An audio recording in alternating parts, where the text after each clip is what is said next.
Hello everyone, for today's vlog I'm going to make a channel review on how they earn on their YouTube channel. But before that, don't forget to subscribe my YouTube channel, click the notification bell for my latest upload. The aim of this video is to serve an inspiration to all small YouTuber and to all viewers.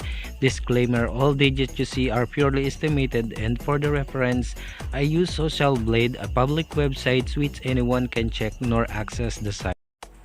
I am now here in Social Blade in a YouTube channel of Jillian, one of the celebrity here in Philippines. And for today's vlog, we're going to make a channel review, and we're going to find out how much she earned on her YouTube channel. And she only have 11 upload video on her YouTube channel with 268,000 subscribers, with a total video views of 5,192,228. Country is Philippines, channel type is music, and user created November 27, 2015. And Social Blade grade is letter B negative. Social Blade rank is 1,300,860. And subscriber rank of 99,672, video views rank of 811,729, country rank of 973, music rank of 14,106. And we're going to find out her estimated monthly earning minimum and maximum, and also estimated yearly earnings minimum and maximum. So her subscriber for the last 30 days, she got 14,000 subscribers, so mababa siya ng 26.3%. And estimated monthly earnings minimum of $71 to $1,100. Video views for the last 30 days, meron siyang 282,000 something, so mataas ng 337.5% compared to the last month. And subscriber weekly, so the graph is working good, the channel is amazing. Estimated yearly earnings of $847 minimum and maximum of $13,500. So that is for yearly estimated earnings, and we're going to compute the estimated monthly earnings. So meron siyang $71 times 48, so she got 3,408 pesos. And then yung maximum niya is $1,100, $1,100 times 48, so she got 52,800 pesos. So that is the estimated minimum and maximum estimated earnings monthly ni Jillian Awards. And the estimated yearly earnings, meron siyang $847 times 48, so she got 40,656 pesos. Yun yung minimum. And $13,500 times 48, so she got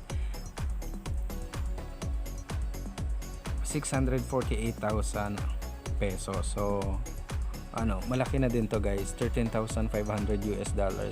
So more than $500,000 sa peso. So ayan nga, na compute natin yung kanyang estimated monthly and yearly, and we're going to jump her analytics, and we're going to find out her daily average, weekly average, and kung magkano yung kinikita ng bawat date ng kanyang mga videos. And for those who are not yet subscribed to Jillian Ward, you can go and connect guys. She is so amazing, and she is one of the good actress here in Philippines.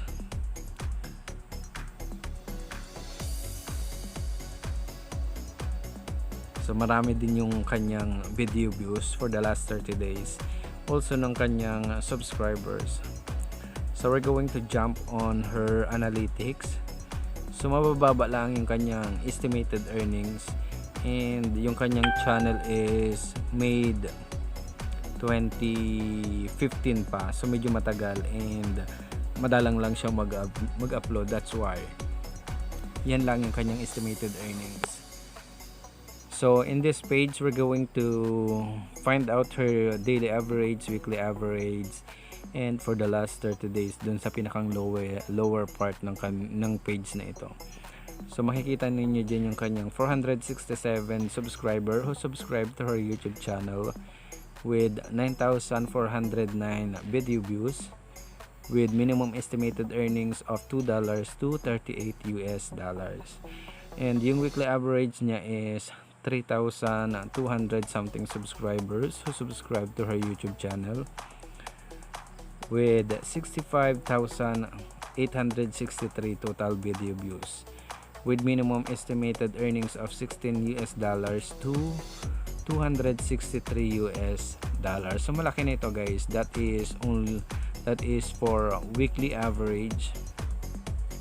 So same with the daily average. So mababa lang din yung estimated earnings. But anyway, once na pinagsama-sama lahat yan, it would be a huge amount of money. And for her last 30 days, so she gained 14,000 subscribers who subscribed to her YouTube channel with 282,256 total video views with minimum estimated earnings of $71 to $1,100 US.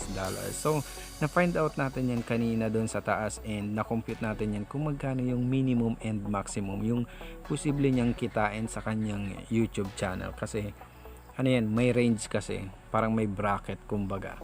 So yung 71 to $1,100 US. So malaki na din to guys if ever na hindi niya ma-reach yung 71 US dollars. So nasa pagitan siya ng maximum kasi yung estimated earnings na posibleng kitain. Hindi man yan yung buong-buo na kikitain niya, pero malapit siya doon sa 1,100 US dollars or maybe half of 1,100 US dollars to 3/4, parang ganon.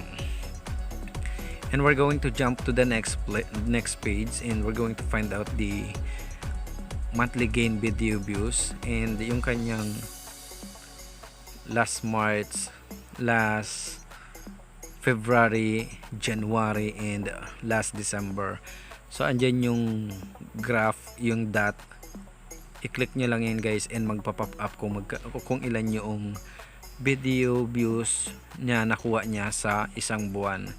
So parang ganun lang din yan sa subscribers. Kapag pinindot nyo yung dot, it will show up how many subscribers who subscribe to her YouTube channel monthly. So ayan yung graph. So I made this video to inspire a small YouTuber and I hope you inspired, and thank you for watching, and don't forget to subscribe Jillian Ward and of course to my YouTube channel Ikim Rosales. Ayun, goodbye and thank you for watching. God bless everyone.